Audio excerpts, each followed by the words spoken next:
पक्ष की कथा हम बाबा कृष्णेश्वर नाथ की पवित्र भूमि महाराष्ट्र बेरुल से सुन रहे हैं। और जितने भी लोग कथा को श्रवण कर रहे हैं, जो पितरों के लिए सुन रहे हैं, 2 दाना चावल का हाथ में लेकर कथा को श्रवण करने के बाद अपना जो पानी का मटका है, हंडा है, परिंडा है, वो उस हंडे मटके के पास में 2 दाना चावल अपने गोत्र का बोलकर छोड़ देना। उस मटके के पास में, हंडे के पास में, पानी के मटके के पास में, क्योंकि ये पितृपक्ष की कथा। आपको मालूम होगा कि इस व्यासपीठ से बार बार चावल के दानों का अक्षत का वर्णन किया जाता है। अक्षत एक उजला अन्न है, चावल एक उजला अन्न माना जाता है।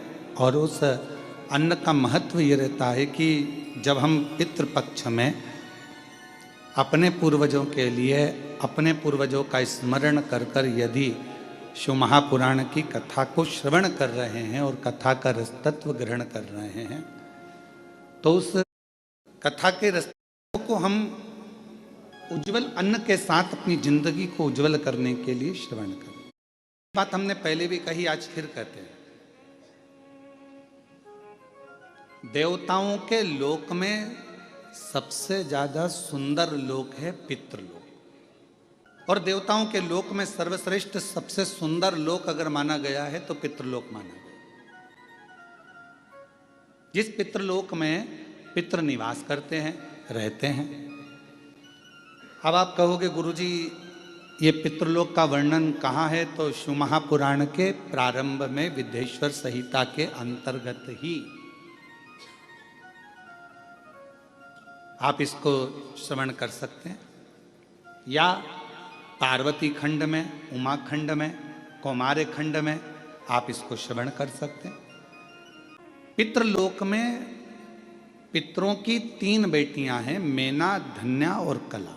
ये कथा अपने को शिव महापुराण में मिलती है। इसलिए शिव महापुराण की कथा कहती है, मौका मिले वस्त्र दान अपनी जगह पर है, स्वर्ण दान अपनी जगह पर है, मुद्रा दान अपनी जगह पर है, भूमि दान अपनी जगह पर है, पर शिव महापुराण की कथा कहती है अन्न दान सर्वश्रेष्ठ माना गया है। जो दिया वो प्राप्त हो, जो दिया वो प्राप्त हो। अन्न से बड़ा कुछ दान है ही नहीं। भूखे को भोजन, प्यासे को पानी, जय बाबा बर्फानी। भूखे को भोजन कराए, प्यासे को पानी पिलाए और शिव जी का नाम ले, बाबा बर्फानी का जय जयकार होता ही क्यों है? भूखे को भोजन, प्यासे को पानी, जय बाबा बर्फानी। तो कुबेरेश्वर धाम पर अन्न का दान दिया जाता है। अन्न का दान, कुबेर का भंडार, कुबेरेश्वर धाम की रीत है। वहां जो आता है थोड़ा अन्न लेकर आता है, चावल ले आएगा, गेहूं ले आएगा। जो कुबेरेश्वर धाम पर आता है वो थोड़ा थोड़ा अन्न लेकर आता है। भले आधा किलो लाया, 1 किलो लाया, पर कुबेरेश्वर धाम में आया तो के अन्न का दान और कुबेर का भंडार मां दिया और वहां लिया, घर पहुंचते पहुंचते प्राप्त हो जाता। तुमने अन्न नहीं दिया है राजा कर्ण, तुमने भोजन में अन्न का दान नहीं दिया। तो राजा कर्ण को लगा कि अन्न नहीं दिया तो अब क्या होगा, तो कहा कि तुम्हें भोजन खाने को नहीं मिलेगा। राजा कर्ण ने कहा कि मुझे कुछ दिन दे दो, मैं पृथ्वी पर जाकर अन्न का दान करूंगा। राजन, अभी तो तुम्हारा शरीर जला नहीं है, अंतिम संस्कार नहीं हुआ, तुम्हारी माँ कुंती वहीं बैठी हुई है, तेरे शरीर को नहीं जलने दे रही है, तो चिंता मत कर, जा, हम तुझे वापिस जीवित करते हैं। जाकर तुझे 16 दिन दिए हैं, 16 दिन में तू जितना दान कर सकता है अन्न का उतना कर ले। राजा कर्ण पृथ्वी पर आए और माँ गंगा के तट पर पहुंच गए और गंगा के तट पर भोजन कराना प्रारंभ करा। ब्राह्मण हो, साधु हो, सन्यासी हो, तपस्वी हो, साधक हो, उपासक हो, सांसारिक मनुष्य हो, मानव हो, कैसा भी हो, पर आओ और भोजन ग्रहण करो। सारे के सारे भोजन ग्रहण करने आते, तब राजा कर्ण उनको भोजन कराकर विदा कर देता। और आखिरी में जब राजा कर्ण के 16 दिन के प्राण 16 दिन बाद जब गए, राजा कर्ण को अब भजिया, पकोड़ा, गुलाब जामुन, इमरती, भजिया। शिव महापुराण की कथा कहती है अन्न 5 रात्रि तक हमारे शरीर के अंदर रहता है। कितने रात्रि? 5 रात्रि। दूध 7 रात्रि तक हमारे शरीर में रहता है और दही 20 रात्रि तक हमारे शरीर में रहता है। केवल एक घी गौ माता का ऐसा होता है जो 1 महीने तक हमारे शरीर में रहता है। इसलिए सनातन हिंदू धर्म में, हमारे सनातन धर्म के अंतर्गत श्राद्ध पक्ष में 16 दिन गाय का गोबर का जो कंडा होता है, गोबरी, उस कंडे को जलाकर उसके अंदर घी और गुड़ का धूप दिया जाता है और वो धूप हमारे पितरों की तृप्ति का केंद्र बनता है। भगवान देवाधिदेव महादेव का पवित्र चरित्र वर्णन कर रहा है। कर्ण के 16 दिन 16 श्राद्ध के रूप में आज भी गिने जाते हैं। पितृपक्ष के अंतर्गत अगर पितरों की प्रसन्नता का ध्यान रखा जाता है तो उसमें सबसे मूल होता है गाय का गोबर की अलोनी जो बनाते हो, कंडा गोबरी, और उस गोबरी में उस कंडे पर जलाने के बाद उसमें घी और गुड़ या शक्कर मिलाकर उसकी धूप देना, ये बड़ा मूल। केवल एक घी गौ माता का ऐसा होता है जो 1 महीने तक हमारे शरीर में रहता है। इसलिए सनातन हिंदू धर्म में, हमारे सनातन धर्म के अंतर्गत श्राद्ध पक्ष में 16 दिन गाय का गोबर का जो कंडा होता है, गोबरी, उस कंडे को जलाकर उसके अंदर घी और गुड़ का धूप दिया जाता है और वो धूप हमारे पितरों की तृप्ति का केंद्र बनता है। तृप्ति का। कई लोग कहते हैं गुरुजी ये धूप देना जरूरी होता है क्या? पितरों के लिए क्या कंडा जलाकर, गोबरी जलाकर उसमें घी शक्कर या घी गुड़ छोड़ना जरूरी होता है? जरूरी है। हम तो हमेशा कहेंगे, चाहे तुम बड़े मल्टी में रह रहे हो, मॉल में रह रहे हो, तुम्हारा मन जहाँ तुम वीआईपी में रह रहे हो, तो भी प्रयास करा करो कि 16 दिन में 1 दिन आप धूप जरूर दें। बहुत जरूरी। इसकी कहीं कथा का वर्णन आता है? क्यों नहीं आता? अगर हम उठाकर देखें हमारे शास्त्रों को, हमारे पुराणों को, तो आप स्मरण करेंगे कपिल मुनि जी के आश्रम में 60,000 राख के ढेर बने सूर्य वंश के पुत्र महाराज। राजा सगर की 2 धर्म पत्नियां थीं। पहले नंबर पर केशनी, दूसरे नंबर पर सुमति। और राजा सगर की 2 धर्म पत्नियां हैं। उसमें से राजा सगर की पहली पत्नी केशनी से 60,000 बेटों ने जन्म लिया। अब कई लोगों के मन में एक प्रश्न खड़ा हो जाता है, गुरु जी, एक बच्चे को नारी जन्म देती है तो उसकी स्थिति क्या रहती है, और आप कह रहे हो कि 60,000 पुत्र को जन्म? तो मेरी जीजियों, मेरी बहुओं, बेटियों, मेरी माताओं, मेरी बहनों, एक बात का स्मरण रखना कि पूर्व में संतान प्राप्ति के लिए बहुत सारे व्रत होते थे और उन व्रतों में तब साधना का जब बल बढ़ता था तो गर्भ का कष्ट नहीं होता था और मां अपने बच्चों को जन्म दे देती थी उस तप बल के बाद। और दूसरी पत्नी से, सुमति से, एक पुत्र हुआ, राजा सगर का। समय आया, राजा सगर ने एक यज्ञ रखा, अश्वमेघ। उस अश्वमेघ यज्ञ के घोड़े को इंद्र चुरा कर ले गए और उनको कपिल मुनि के आश्रम में बांध दिया। इंद्र ने घोड़ा लिया अश्वमेघ यज्ञ का, उसको कपिल मुनि के आश्रम में बांध दिया। कपिल मुनि के आश्रम में बांधा तो राजा सगर जी ने अपने 60,000 बेटों से कहा कि बेटा जाओ, अश्वमेघ यज्ञ का घोड़ा पकड़ लिया है, जरा जाकर देखो और उसको छुड़ा कर लाओ।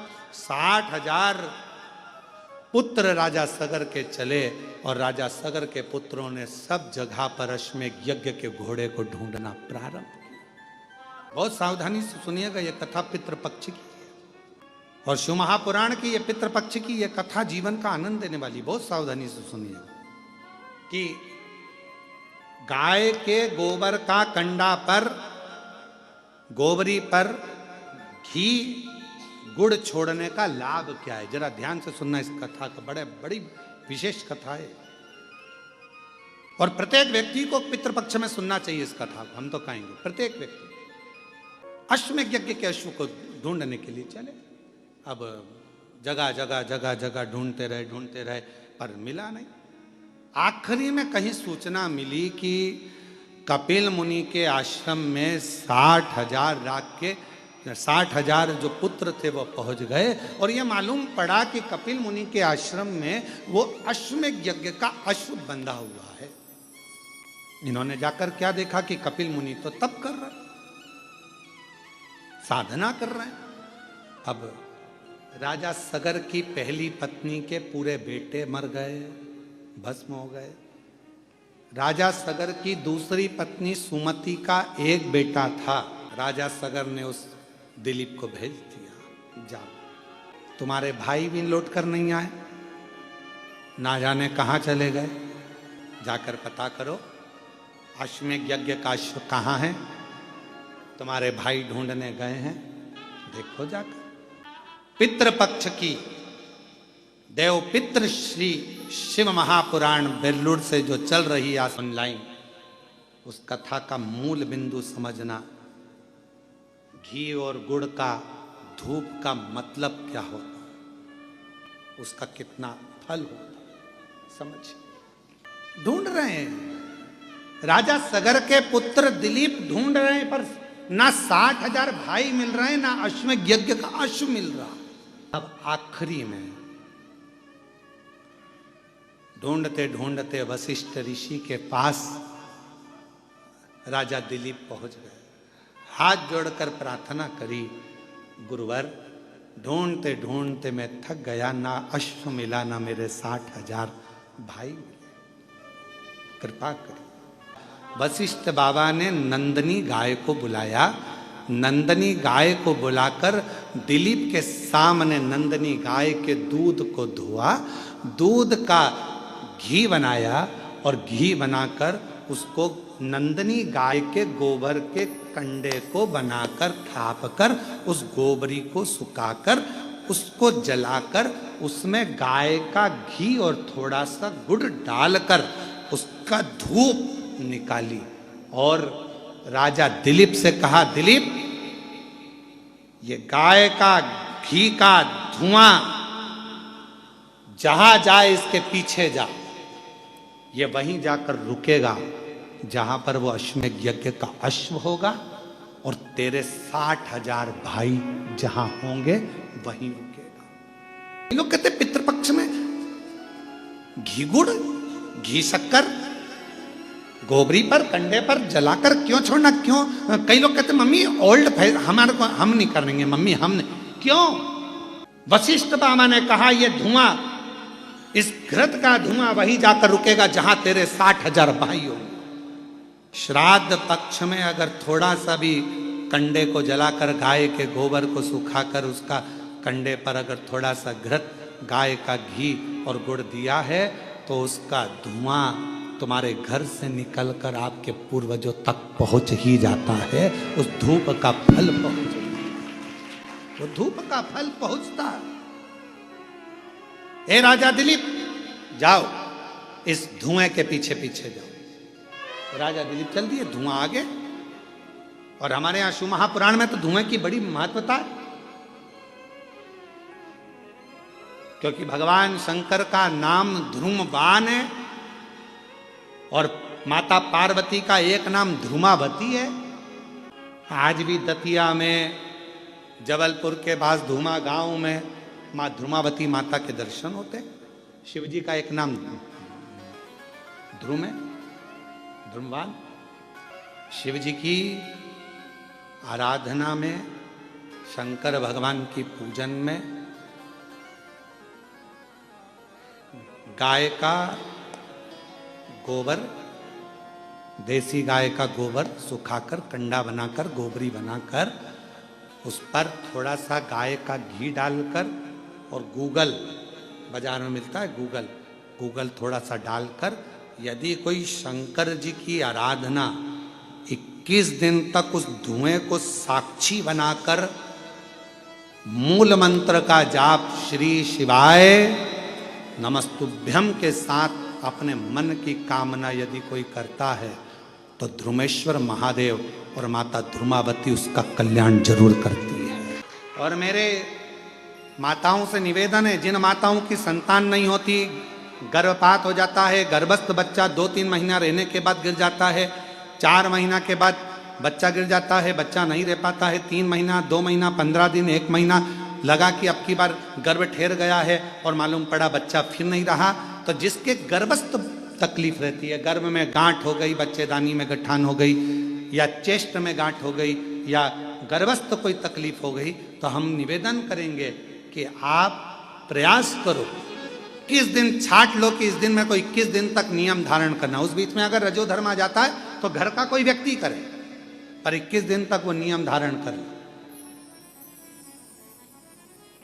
देसी गाय का गोबर का कंडा, गोबरी सूखी हुई, उसको छोटा सा टुकड़ा जला लो, जलाकर उसको एक छोटे से दिया पात्र जो भी हो उस पात्र में रखकर देसी गाय का घी थोड़ा डालकर, गूगल डालकर, उस धुएं की लो में एक ज्योति को प्रकट कर कर, अर्थात एक दीपक उसके सामने प्रकट कर कर, और श्री शिवाय नमस्तुभ्यम का जाप कर कर, पंचाक्षर मंत्र नमः शिवाय, षडाक्षर मंत्र ओम नमः शिवाय, या मूल मंत्र अपने गुरु का कोई स्मरण कर कर, जब आप उस ध्रुमेश्वर महादेव के सामने ध्रुमावती की साक्षी में कुछ मांगोगे तो वो पूर्ण जरूर करता है, पूर्ण।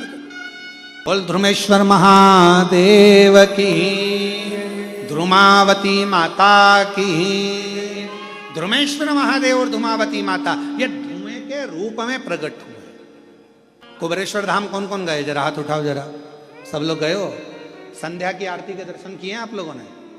संध्या की आरती के अगर दर्शन करे हों तो वहां पर पहले गूगल की धुनी दी जाती है। शिव जी की आरती जब होती है तो उसमें धुपाड़ा लगाया जाता है, उसमें गूगल छोड़ा जाता है, धूप छोड़ी जाती है, और उस धुएं की साक्षी में प्रथम आरती धूप की मेरे शंकर भगवान की, उसके बाद में फिर दीप आरती।